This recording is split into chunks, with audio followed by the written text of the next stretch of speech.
Hi, I'm Jeff, and welcome to another one of my videos where I take a look at all the new comic books coming out on either September 5th or 6th, 2023, and I ask myself the question, what one new comic book would I buy this week if I could buy just one book? Let's go ahead and start off this video by taking a look back at my pick from 2 weeks ago, which was The Schlub, issue number 1, and the question remains, was it a worthy and worthwhile pick to be my just one book pick of the week? And the answer is no. No, it was not. It wasn't horrible. It just wasn't very good. It was goofy, it was silly, which is kind of what I expected, but it wasn't especially fun and entertaining to me. That was the question at hand when I picked it.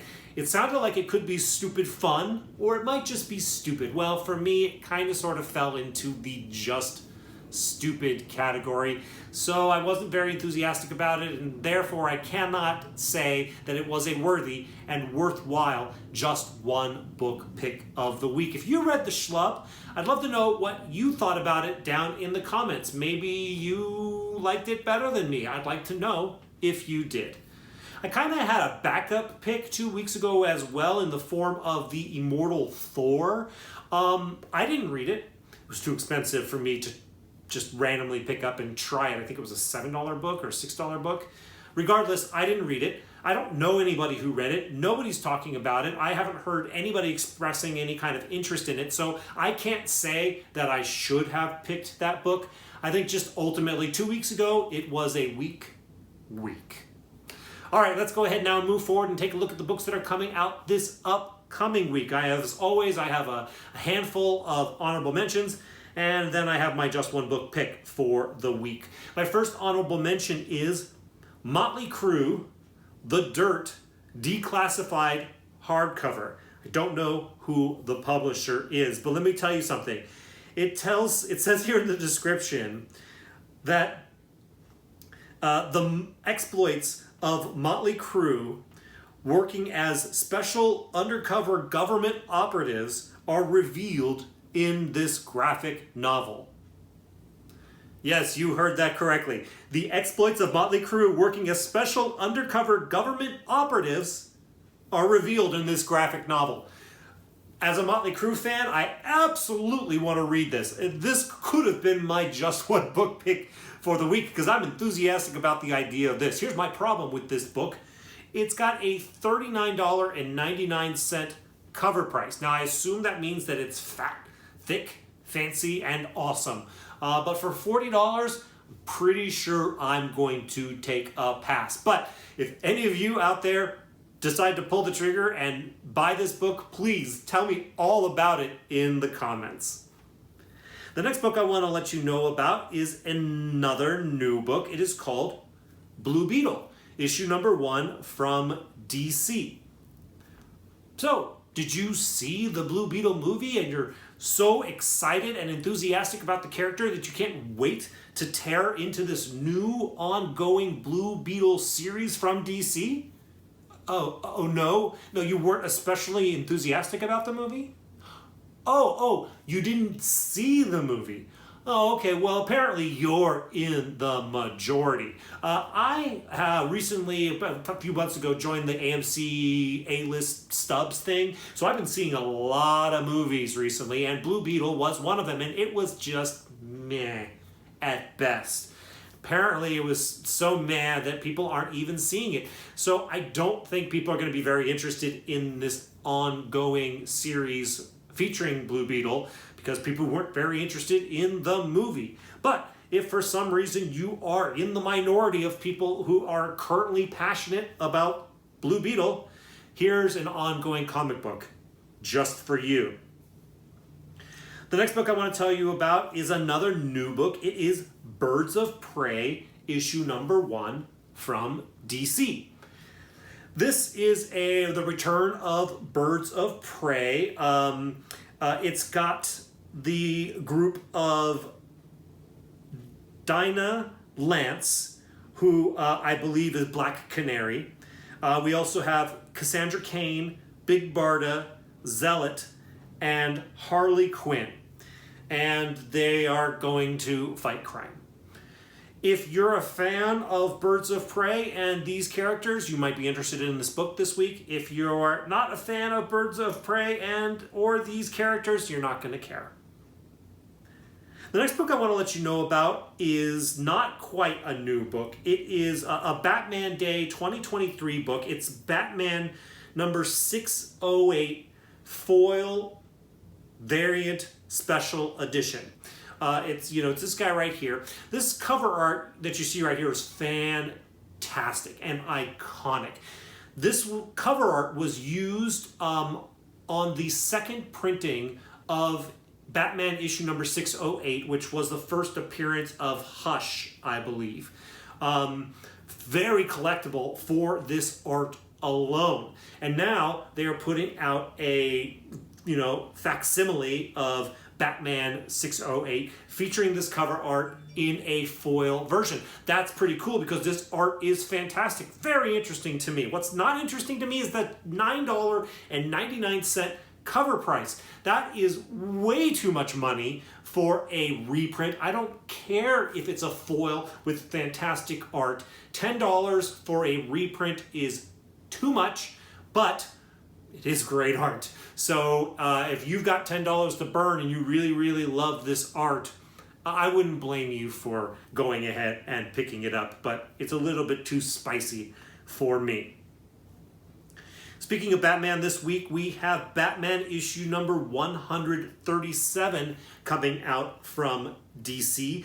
This is part 2 of the Gotham War, which is this Batman versus Catwoman versus situation going on. I read the first part of it yesterday, and I gotta tell you, it was a little underwhelming. Basically, Catwoman has trained henchmen to be better thieves, and now they're only robbing from rich people. And so the average Gotham citizen is seeing a lot less crime because these hench people are going after the rich only, and no murdering, no violence, none of that. So Catwoman's like, hey, this is great, isn't it? And Batman's like, no, they're still committing crimes. That's not cool. But Catwoman's like, but Gotham City is better. And Batman's like, no, still crimes. It seems to be a little bit of a weak premise. I kind of understand both sides of the argument. Maybe it'll become more interesting as it goes. I'm a big fan of Batman. I'm a big fan of Chip Zdarsky's writing on Batman. I'm interested to see where this story goes, but I'm a little bit kind of like wait and see if it really does pan out to become something worthwhile. The next book I want to let you know about is a new book. It is called Reflection. Issue number 1 from Massive is the publisher. Here's a piece of the description. Detective Lorena Baffo dreams of a horrific murder. As the dream ends, she looks up to see herself reflected in glass, which with the victim's blood on her hands. It says in her hands, but I think they meant on her hands. Lorena gets assigned to the case and must unravel a mystery involving her own dark side and hidden family legacy. Okay, so you want to read a comic book about a murder mystery? Here you go. But there's something very off-putting about this description is that she wakes up from a dream with a murder victim's blood on her hands, I believe is what they're telling me, and somehow gets assigned to the case. I don't think that would happen. I'm pretty sure they would be like, you're a suspect. You're not going to be working on this case. At the best, we're going to send you home and keep an eye on you. But somehow they put her on the case to find the killer. It's a little bit weird to me, but still I wanted to mention it to you as something new that's coming out this week. Another new thing coming out this week that I want to tell you about is a new book called Kill Your Darlings, issue number 1 from Image Comics. Here's a little bit of the description. 8-year-old Rose loves nothing more than to play pretend in a magical land of her own creation. To her, that world is as real as our own, from her fluffy friends to the terrible evil that lurks at the center of it all.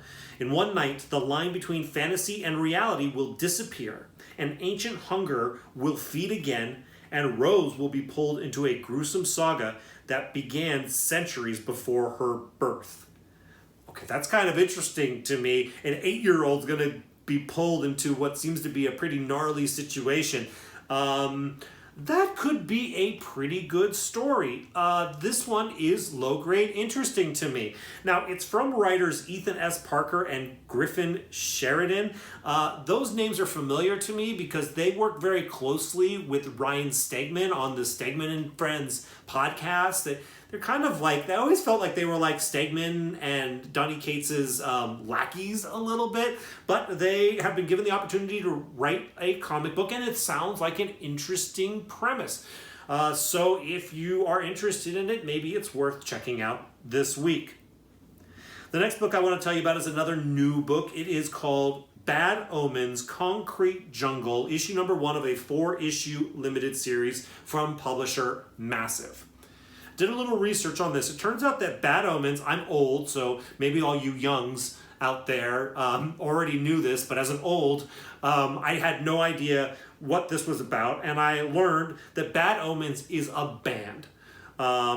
And that this is basically like a narrative tie-in to an album that they're putting out. I looked up some of their music on YouTube. They seem kind of emo rock kind of vibe is how I would label it. It's perfectly fine, but I'm not interested in the comic book in and of itself. If you're a fan of Bad Omens, you'll probably be very interested in the comic book. And if you're not a fan of Bad Omens, I would probably look elsewhere for your comic book purchasing this week. The next book I want to let you know about is Star Wars, issue number 38 from Marvel Comics. I mention this because it's a book I've been pulling for 37 issues. I will be continuing with the 38th. I really, really enjoy it, so I mention it to you every time I get it. They're doing this whole story with the droids are kind of going nuts. So it's an interesting story, and I'm looking forward to checking it out. What I'm not looking forward to is it was announced recently that Marvel Comics will be raising the price of its comic books from $3.99 to $4.99. I don't know. I think that's going to be across the board in the weeks and months to come. But this book is now a $4.99 book. And even though I've been enjoying it a lot, at $4.99, I'm seriously considering not pulling it anymore because those extra dollars add up a lot over time. So know that about your Marvel Comics. If you purchase a decent amount of them, in the future, they're going to be costing you a lot more money. The next book I want to let you know about is Once Upon a Time at the End of the World, issue number 9 from Boom Studios. I mentioned this book like I mentioned Star Wars because I've been pulling it, I've been reading it, I've been really, really enjoying it. The tricky thing is that I have some information that tells me that this book doesn't come out until next week. But Previews World had it coming out, has it coming out this week. I thought it was going to come out the week after this. Regardless, I'm a fan. I like it. If it comes out this week, I'll definitely be picking it up. And if it comes out next week, I'll pick it up then. The next book I want to tell you about is a new book. It is called Hunt for the SKINWALKER, issue number 1 of a 4-issue limited series from Boom Studios. Here's part of the description. Unidentified flying objects, animal mutilation, terrifying otherworldly cryptids, countless strange phenomena. For more than 50 years, a remote ranch in the Uinta Basin has been the most significant nexus for the paranormal. Inspired by one family's confrontation with the unexplainable and terrifying, and what happened when they invited the largest scientific investigation of the paranormal to their ranch. Okay, are you interested in scientific investigations of the paranormal? Then this might be for you. Apparently this is based on a true story, which makes it that much more interesting to me. I'm a skeptic, generally speaking, when it comes to this kind of thing, but I do think they make for good stories. If you're not a skeptic, or if you just enjoy these type of stories, you might consider checking out Hunt for the SKINWALKER, coming out this week. Okay, those are all of my honorable mentions. So that leaves us with just one more thing to do. Talk about my just one book pick for this week. And this week, my just one book pick is Tear Us Apart, issue number 1 from Dark Horse Comics. Here's the description. Deep in the Canadian wilderness, a vicious cult dedicated to an ideology of pain trains children to become deadly assassins. In the midst of this world of cruelty, 2 teenagers break the cardinal rule by falling in love. The only thing standing between them and happily ever after is an army of murderers with a taste for blood. It's a $4.99 cover price, by the way. Okay, that sounds like a very interesting premise this week. I'm going to start off by saying that this was a tough week for me. This pick is ultimately quite arbitrary. You know, like I said, I'm pulling Once Upon a Time at the End of the World, I'm pulling Star Wars, and I'm also pulling Batman. So those 3 books are a lock for me this week, but none of them I'm like especially overly enthusiastic about. So I'm like, which book am I gonna pick? And the more I started thinking about this, the more I was like, you know what, I want to give this one a try. This sounds like a kind of cool premise. Teenagers are being trained to be assassins, but they're not allowed to get romantically entangled. But then when 2 of them do, of course, they become the enemy. And it's about all of this whole assassin entity hunting them down. And in the meantime, they're falling in love. A love story in the midst of that kind of adversity is interesting to me. I want to read that story. So based off of plot alone, I'm interested in that. I'll also mention a little fun fact. This is written by Jay Baruchel. That name might not be immediately familiar to you, but this face might be more familiar to you. He's an actor. He's been in about 1 billion things. And if his face doesn't ring a bell for you, his voice probably would if you could hear it. He's the voice of the main guy in the movies and television shows and all of everything that's come from the How to Train Your Dragon series. So he's that voice. He's a very good actor, and he's one of those people that you can just tell is a lot smarter than you would know at first glance. And it doesn't exactly surprise me to see that he's writing a comic book with a plot that interests me. So that's just a little fun fact, but it's all the more to pique my interest in this book. So that's one thing, but mostly it's on plot alone. The plot sounds entertaining to me, and if it's done well, it could be a really enjoyable read. And so that is why Tear Us Apart, issue number 1, is my just one book pick for this week. Okay, that's it. Like I said, there's a bit of an arbitrary pick. We'll see after I've read it if it was worthy and worthwhile, but here's hoping that it is. If you like this video and you like this content, likes are, of course, very much appreciated by me, so please hit that like button. And if you haven't already subscribed, I invite you to go ahead and do so right now. All right, thank you so much for watching this video. I'll see you in the next one.